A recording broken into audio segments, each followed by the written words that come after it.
Haukanhieta on suosittu telttailualue. Käydään katsomassa, miltä siellä näyttää nyt syksyllä. Osaat paljon pyytää ja paljon annatkin. En mistään syytä, anteeksi annan aamun huudotkin. Kun tulen lähellesi, kavahdat tai katoat.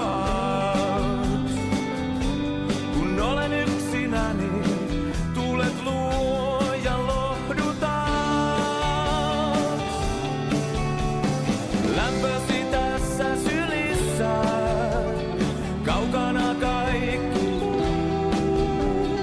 Kumpa vain tietäisin, mitä mietit nyt. Lämpösi tässä sylissä, kaukana kaikki muu. Kumpa vain tietäisin. Niin. Mutta paikka on mielettömän kaunis. Me käytiin tuossa kävelemässä sinne toiselle laavulle, melkein sinne asti. Mentiin sen polkkusillan ja järven rantaan, katsottiin vähän maisemia. Mitä sä tykkäät Helvetijärven kansallispuistosta ja Haukanhiedasta? Tää on ihan kiva paikka. Voisiko tänne tulla kesällä uimaan ja telttailemaan? Kyllä tänne vois. Hyvä paikka myös onkia. Varmasti. Mitä kalaa sä luulet, että tuot sais? Ahventa, särke, haukea ja lahna. Ihanan iloista porukkaa tuolla oli partiolaiset paistamassa makkaraa. Ja nyt me jatketaan matkaa tonne Isoruokenjärvelle.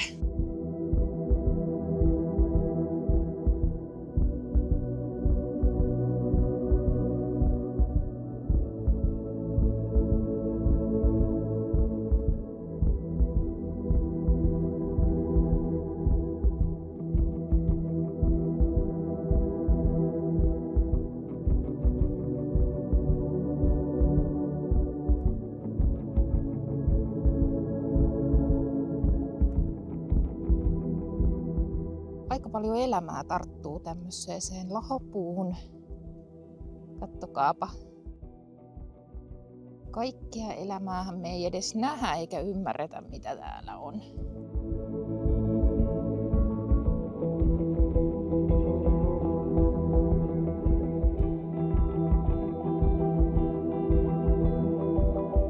Metsän kasvoja. Joku erottaa ja joku ei.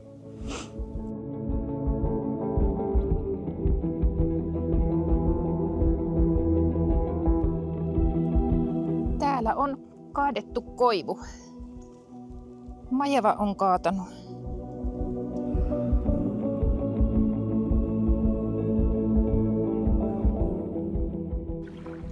Helvetinjärvellä uiskentelee Kanadan majavia. Nämä talttahampaat ovat kansallispuiston luonnossa monimuotoisuuden tae. Sahureiden toimet tuottavat metsään keloja ja lahopuuta. Ja sehän tietää murkinaa erityisesti tikoille.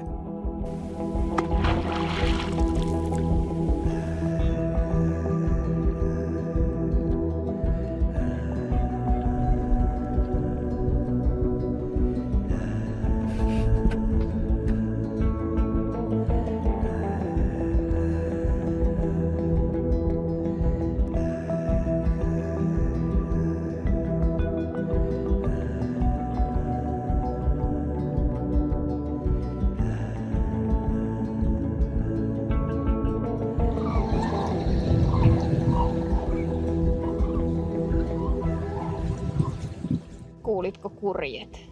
Valtava kurkiaura. Tai ei ollut vielä aura, ne haki muotoonsa se kurkien parvi tuossa yläpuolella. Kokoontumisajot. Kyllä. Syksy. Tuohon majavaan vielä pitäisi palata, niin ne on kyllä lutuisia veikkoja ja ne pitää tätä ekosysteemiä täällä pystyssä. Mutta oli kiva nähdä noi jäljet tuolla. Siellä näkyy ihan painaumia kaikkea, että selvästi se merkkaili jo reviiriä siellä. Niin. Majavapolkuja. Ne on kyllä uutteria tyyppejä. Ne tekee tosiaan, että kun syksy on ja ja ennen talven tuloa niin muonalautta siihen pesän eteen. Ja koivuja näyttivät kaataneen. Joo. Lehtipuu tuosta suurta herkkua, haapa ja koivu etenkin. Haluatko vähän välipalaa? Toki.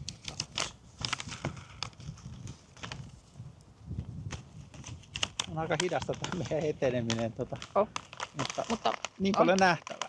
Kyllä. Ja sää on mainio.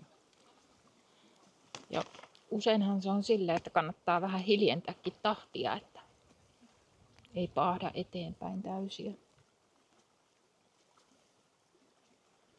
Mä otan tästä muutaman hörpyn vielä. Jatketaan sitten kohta matkaa sinne isolle Ruokajärvelle.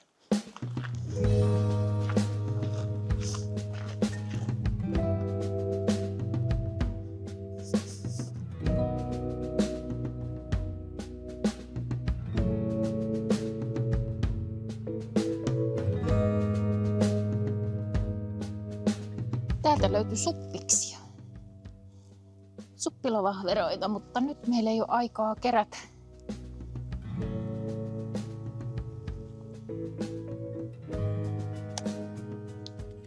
Herranen aika, niitähän on paljon.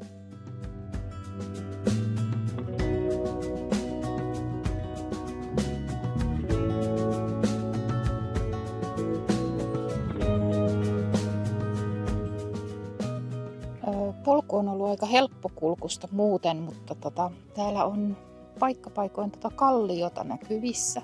Tosi hienoa, sileätä kalliota ja se on nyt kun on sateita ollut, niin se on tosi liukasta, että kannattaa varautua. Ollaan tosi hitaasti edetty, koko ajan jotain kuvattavaa. Ja sitten on tosi kiva, kun nuo luontotyypit muuttuu tuossa. Tuolla oli tosi vanha metsäosuus. Mitäs odotuksia on nyt Iso-Ruokajärven osalta? En osaa odottaa nyt yhtään mitään, Pepe. Kuule. No ei ole vielä kaakkurikaan rääkässä, että ilmeisesti sinne on saattanut jo lähteä lentoon. Ne on varmaan jo lähtenyt, mutta ties jos me nähdään jotain muuta.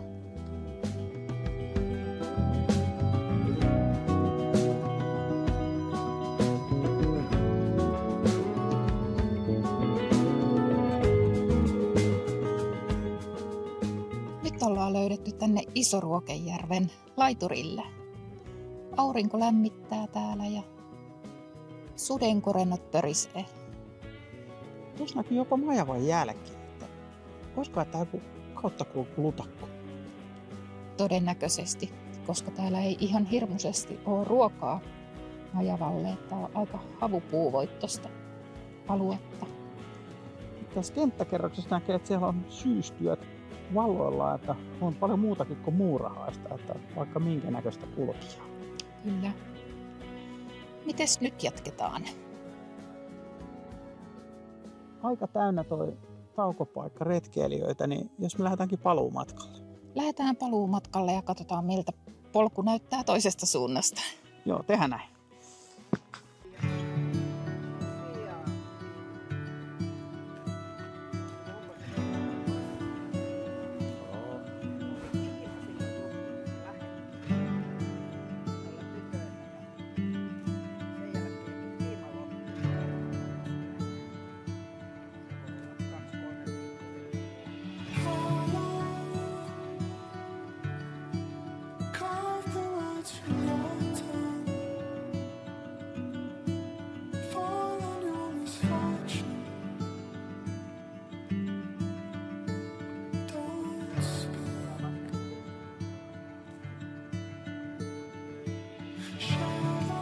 Nyt me ollaan päästy tänne teidän omalle pihalle, eikö niin? Kyllä. Teillä on tässä kanoja, ihan mahtavan näköisiä Orpingtoneja ja silkkikanoja. Silkkikanoja, joo. Montaks niitä on? Mä en tiedä oikeasti. Niitä on syntynyt tänä kesänä niin paljon. Okay. Mulla ei ole oikeasti mitään käsitystä. 10 lähti 2 viikkoa sitten poikasia pohjoiseen. Sieltä tuli yksi pariskunta hakemaan. Okay. Ja kyllä niitä koko ajan niitä syntyy. Noniin. Vähemmän kuolee. No niin, sit me mennään kohta sinne strutseen katsomaan, eikö niin? Sieltäkin tulee munia. No sieltä tulee munia tosi paljon. Ne munii joka toinen päivä. Meidän tytöt, ja niitä on 4 tyttöä. Ja ne on koko kesän ajan 60-80 munaa per lintu tulee munia. Okei, eli tulkaa ostamaan strutsin munia. Se on iso muna, me nähdään jossain vaiheessa, me tehdään vähän sitä strutsin munaa, niin me sitten kuvataan ja katsotaan miten siinä käy. Kuinka monta kananmunaa, tavallista kananmunaa, noin keskimäärin yksi strutsin muna? No se on alkukesästä se on semmoinen 20-25 ja loppukesästä se on sitten 30-35 riippuen linnusta. Okay. Että mitä vanhempi mamma, sen isommat munat. Okei. Okei.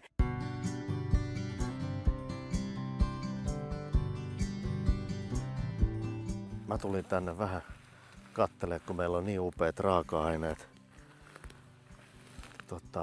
Sitä strutsin filettä ja näin, niin jos täältä löytyisi vähän sieniä. Täällä on kovasti on nyt puolukkaa. Puolukkaa me saatiin aivan tuoretta, just puolukkaa tuli niin sattumoisin puolukan poimia tohon noin. Ja näin, mutta jos täällä olisi ollut, tää ei ole nyt ihan ehkä parasta herkkutattimaastoa just tässä kohtaa, mutta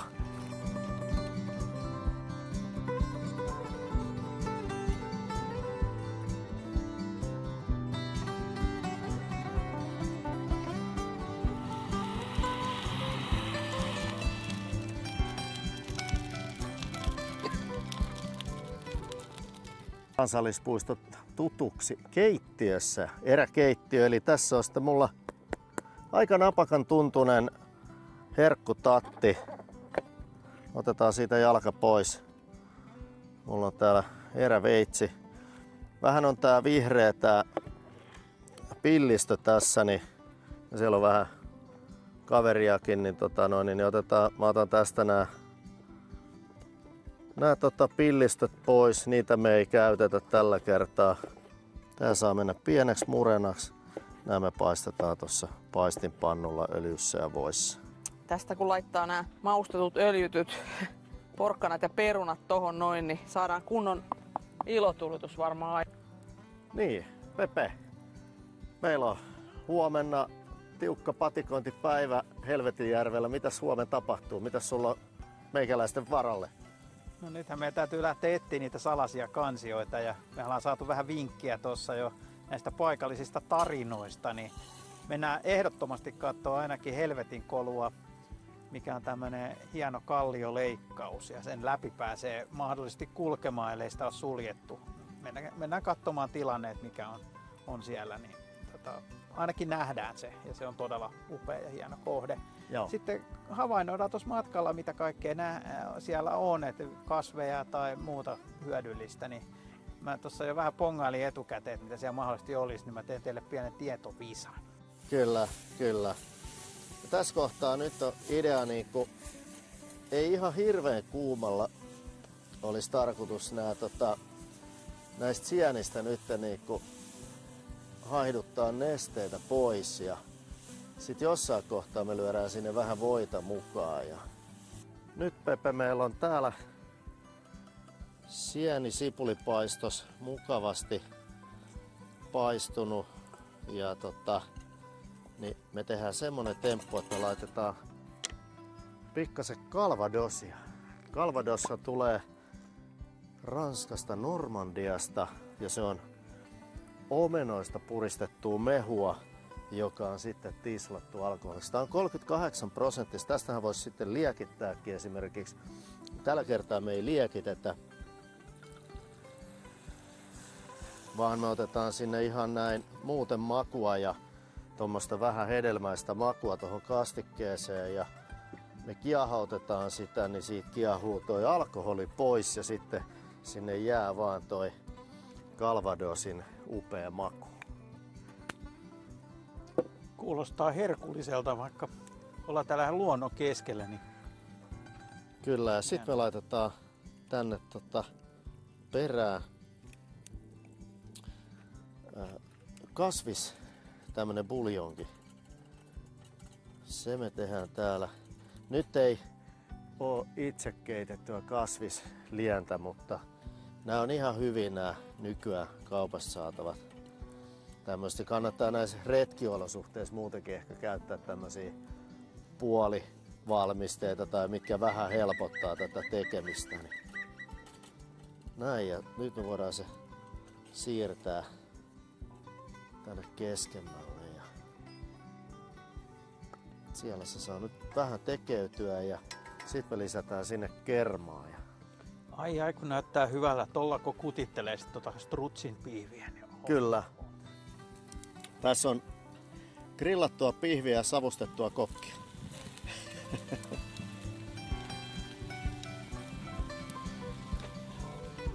Nyt on se totuuden hetki, kun leikataan lihaa. Kastike on ihana. Kiva. Kiva, että maistuu. Siitä yhdestä tatista tuli tämmönen. Niin, ajatellaan.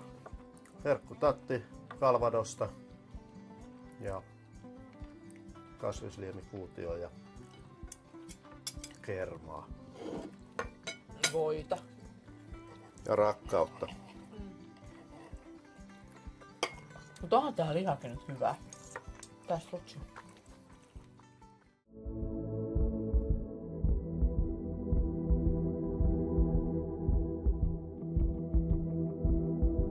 Teidän tehtävä on, te saatte tämmöiset paperit. Ja, kiitos. Näin. Kiitos. Ihan manuaaliset. Paperit, joo. Näin. Okei. Ja sitten saatte hienot Kynät. kynät. No niin. Näin. Kiitos. Ja niihin teidän pitää tunnistaa täältä lajeja minkä tahansa aistiin perustuen. Eli te voitte makuaistilla, No. lajuaistilla, Joo. näköaistilla, tuntoaistilla, kuuloaistilla, niin löytää täältä mitä tahansa elämää. Ja nyt katsotaan se malliesimerkki. Tässä on muurahaispesä. Tästä te saatte jo 2 havaintoa. Tiedättekö te, miksi te saatte 2 havaintoa? Tää on kuollut tää pesä. Ei, siellä on kyllä elämää. Te Onko? tiedätte, Missä että te pystytte näköhavainnolla päätellä, että tämä on muurahaispesä, eikö niin? Kyllä. Niin silloin te olette havainneet, että täällä kansallispuistossa löytyy muurahaisia. Kyllä. Mutta kattokaa, mikä tuossa pesän keskellä on. Eikö siinä ole tommonen pieni kolmo? Joo. Se on kuulkaas palokärki tehnyt. Eli palokärki käy täältä hakemassa muurahaisia ja aina kun te näette tuommoisessa pesässä tuommoisen kolon, niin te voitte siitä päätellä, että se on palokärjen tekemä. Jos se pesä on puoliksi räjähtänyt, niin se on todennäköisesti mäyrä. Jos se on kokonaan räjähtänyt, se on ollut karhu. Eli tästä mennään.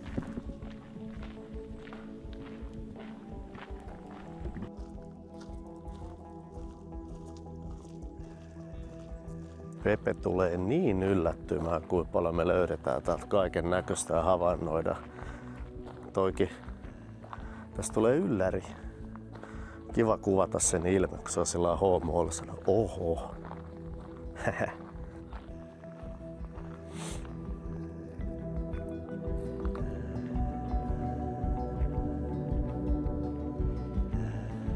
Meillä Sanna oli sitä mieltä, että täällä on pieni käärmeenpesä. Käärmeenkolo, joo. Ja se mitä mä halusin teille näyttää on tietyllä lailla yksi eräänlainen käärme. Tiedättekö te mikä laji tää on tai mikä kasvi? Joku kämmekkä.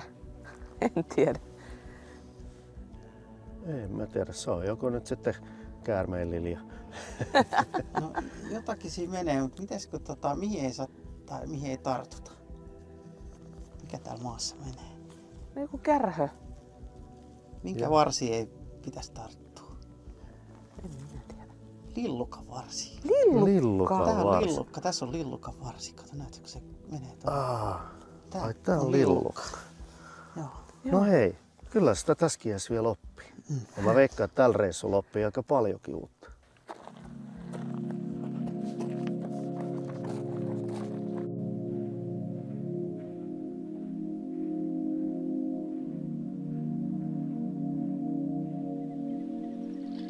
Mitä siellä löytyy? Suppilovahveroita.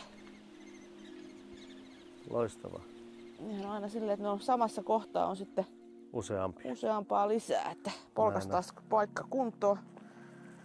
Joo, toi on ihan hyvä polkasta aina kun tommosia sieniä kun ottaa, niin että se rihmasto jää sinne. Tässä niitä on.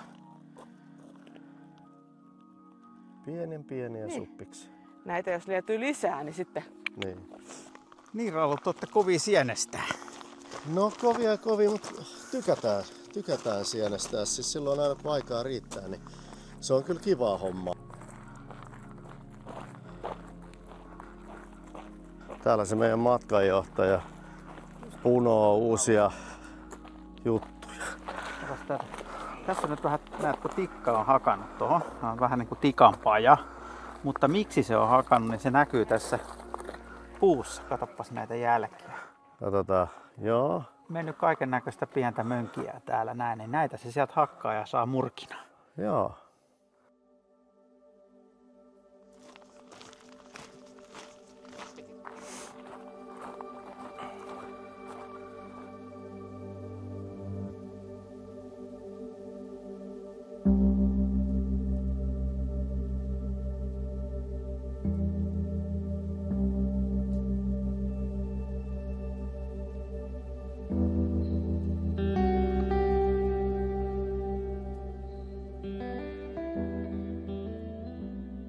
Sanna ja Paula palasivat tässä vaiheessa takaisin helvetin portille.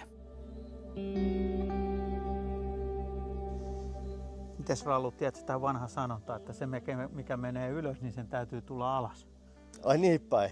Niin nyt me ollaan tekemässä jotenkin, että tarkoittaako sitä, että me täytyy tulla ylös sitten? Niin mä ajattelin, että joo, että varmaan mennään sitten, että kun mennään alas, niin meidän pitää myös tulla ylös. Eli täällä on tämmönen päivätupa.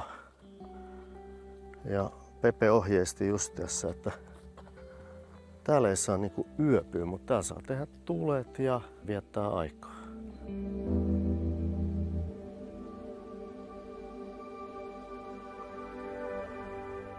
Me ollaan nyt täällä Helvetin kolun päivätuvalla Iso-Helvetijärven vieressä. Aika mielenkiintoisia nimiä. Alkaa vähän niinku ihokarvat nousee. Helvetin portin ravintolan emäntä niin kertoi meille, että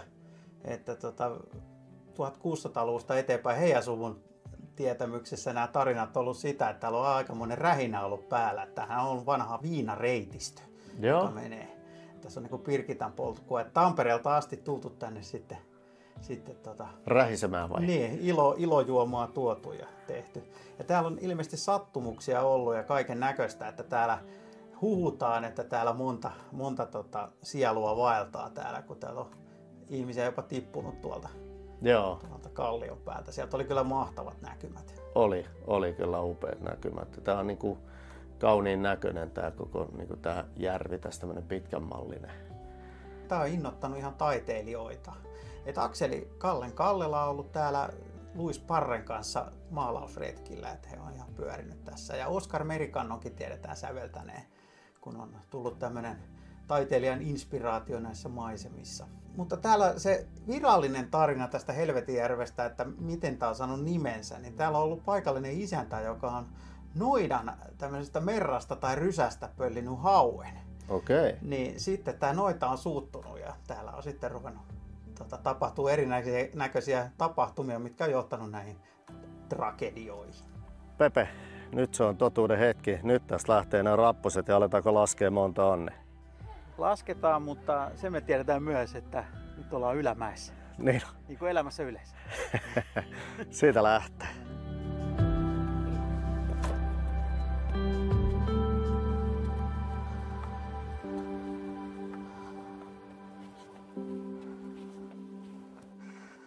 No niin, Pepe. Mites matikka suju? Montako rappua oli? 211. No, pikkasen sanotaan, että syke nousi. No odota, kun päästään tunturiin.